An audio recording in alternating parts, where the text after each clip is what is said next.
नमस्कार सभी ट्रेडर्स को एंड वेलकम। आज की इस वीडियो में हम एक बहुत ही छोटा सा टॉपिक डिस्कस करने वाले हैं, बट वो जितना ही छोटा है उतना ही क्रिटिकल है। तो आज का टॉपिक है हमारा कि KYC प्रॉप फर्म्स के अंदर कैसे करें, क्यों KYC फेल हो रहे हैं प्रॉप फर्म्स के अंदर, क्यों ट्रेडर्स को ये प्रॉब्लम आ रही है। वीडियो में आगे बढ़ने से पहले प्लीज़ लाइक दी वीडियो, जिससे सभी ट्रेडर्स तक ये वीडियो स्प्रेड हो सके। अलॉन्ग विद इट, अगर आप चैनल पर पहली बार आए हैं देन काइंडली कंसीडर सब्सक्राइबिंग अस। सबसे पहले उन रीजंस की बात करें कि ट्रेडर्स की KYC क्यों फेल हो रहे हैं। सबसे पहला रीज़न है वैलिड डॉक्यूमेंट्स प्रोवाइड नहीं करवाना प्रॉप फर्म्स को। दूसरा, किसी और के नाम पे फंडिंग चैलेंज लेना। पॉसिबल है आप वो अपने फादर मदर या फिर किसी और रिलेटिव के नाम के ऊपर ले रहे हो।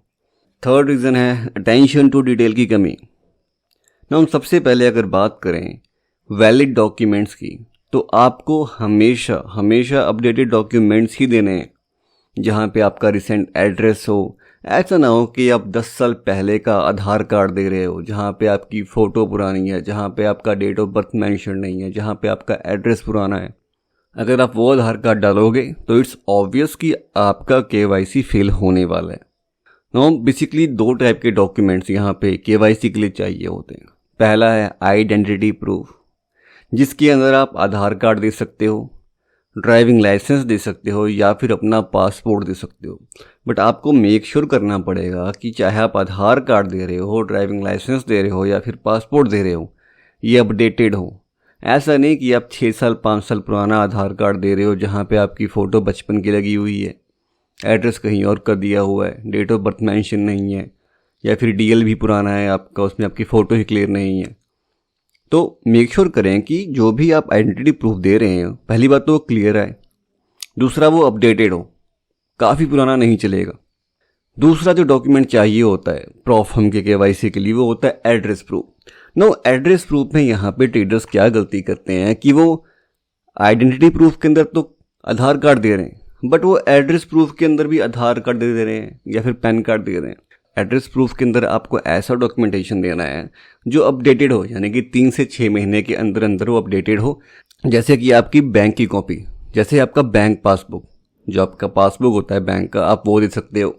या फिर अगर आपके नाम पे कोई फ्लैट है या फिर कोई घर है तो उसका बिजली का बिल जो आता है आपका, आप इलेक्ट्रिसिटी बिल दे सकते हो या फिर और कोई यूटिलिटी बिल दे सकते हो आप एड्रेस प्रूफ के लिए। आप एड्रेस प्रूफ के लिए आधार कार्ड, पैन कार्ड या फिर ड्राइविंग लाइसेंस ना दें। नाउ अदर जो रीज़न है KYC रिजेक्ट होने के, वो रीज़न है अटेंशन टू डिटेल। नाउ यहाँ पे कई ज़्यादा ट्रेडर्स जो है क्लियर फ़ोटो नहीं भेजते हैं। फॉर एग्जांपल, अगर आपने अपना आइडेंटिटी प्रूफ दे दिया, एड्रेस प्रूफ दे दिया, देन आपको यहाँ पे ऑप्शन आता है सेल्फी लेने का। आपको डिफरेंट एंगल से अपने सेल्फीज़ लेनी होती हैं। तो आप मेक श्योर करें कि आपके पास एक अच्छा कैमरा हो और प्रॉपर लाइटनिंग हो जब आप वो सेल्फी ले रहे हैं वो तब। नाउ यहाँ पे एक और चीज़ मैं यहाँ पे मेंशन करना चाहूँगा कि बहुत ज़्यादा ट्रेडर, इवन मैंने भी एक बार जब आधार कार्ड अपलोड किया था KYC के लिए, तो मैंने डिजिटल आधार कार्ड अपलोड किया था। नाउ आपको यहाँ पे डिजिटल आधार कार्ड अपलोड नहीं करना है। बहुत ज़्यादा प्रॉप फर्म्स मना कर रही हैं आज के टाइम में। पहले होता था कि आप डिजिटल आधार कार्ड वगैरह अपलोड कर देते थे और चलता था काम, बट अब वो मांग रहे हैं टोटल फिजिकल। तो आप एक क्लियर फ़ोटो लें फिजिकल आधार कार्ड की और वो अपलोड करें। डिजिटल आधार कार्ड या फिर डिजिटल बैंक स्टेटमेंट या फिर यूटिलिटी बिल अपलोड ना करें, सारा ही फिजिकल में अपलोड करें और वो फ़ोटोज़ क्लियर होनी चाहिए। नाउ मूविंग आउट की फंडिंग चैलेंज आप किसी और के नाम से ले रहे हो। नाउ यहाँ पे बहुत ज़्यादा ट्रेडर्स ये भी गलती करते हैं कि वो फंडिंग चैलेंज किसी और के नाम पे लेते हैं। अब हो सकता है वो अपने मदर, फादर, ब्रदर, सिस्टर या फिर किसी और रिलेटिव के नाम के ऊपर या फिर फ्रेंड के नाम के ऊपर ले रहे हैं, बट आपको ऐसा नहीं करना है, क्योंकि वो पहले वाला KYC दूसरा था। अब इस वाले KYC के अंदर आपको कैमरा के सामने डिफरेंट एंगल्स में प्रॉप फर्म जो है आपकी सेल्फीज़ लेती है, तो कहीं ना कहीं वो वेरिफिकेशन के लिए ज़रूरी है। तो ये भी आप अवॉइड करें कि आप अपने मदर फादर के नाम के ऊपर जो है अकाउंट बाय ना करें। नाउ यहाँ पे एक रीज़न और है जो प्रॉप फर्म आपके KYC को रिजेक्ट कर देती है। वो रीज़न ये है कि कुछ प्रॉप फर्म्स ऐसी हैं जो कि थर्ड पार्टी पेमेंट एक्सेप्ट नहीं करती या फिर अलाउ नहीं करती। नाउ फिनोटी फंडिंग जो है वो क्लियरली कहती है कि आप सिर्फ अपने क्रेडिट कार्ड, डेबिट कार्ड से ही पेमेंट करें अगर आपको अकाउंट बाय करना है।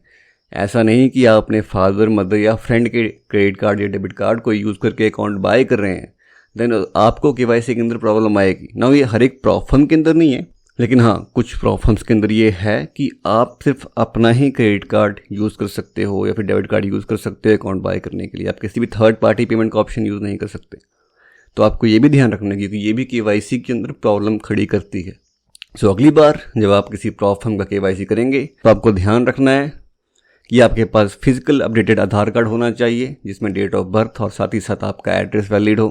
अलॉन्ग विद इट अगर आपको एड्रेस प्रूफ देना है तो वो 3 से 6 महीने का कोई भी लेटेस्ट यूटिलिटी बिल दे सकते हो आप, चाहे वो इलेक्ट्रिसिटी का हो, चाहे वो शॉपिंग का हो, चाहे वो आपका बैंक का स्टेटमेंट हो। थर्ड बात आपको ध्यान रखनी है कि हमेशा बाय करते समय आप फर्म का रूल्स देखें कि वो क्या बोल रहा है, क्या वो थर्ड पार्टी पेमेंट आपको अलाउ कर रहा है, तभी आप किसी फ्रेंड के या फिर किसी थर्ड पार्टी सर्विसेज को यूज़ कर सकते हैं। अदरवाइज आपको खुद के कार्ड से ही पेमेंट करनी है। Alright traders, so this is it for the KYC issue. Now हमारे ग्रुप के अंदर भी काफ़ी ट्रेडर्स को केवाईसी का इशू आ रहा है, बट आई होप कि अब आपको क्लियर हो गया होगा कि आपके केवाईसी क्यों रिजेक्ट हो रहे हैं। तो आप इन डॉक्यूमेंट्स के ऊपर फोकस करें, इनको अपडेट करें और फिर उसके बाद आपका केवाईसी हो जाएगा, कोई दिक्कत नहीं आएगी। Alright traders, this is it for the KYC issue. I hope you find this video insightful. Till then stay green and happy trading to all.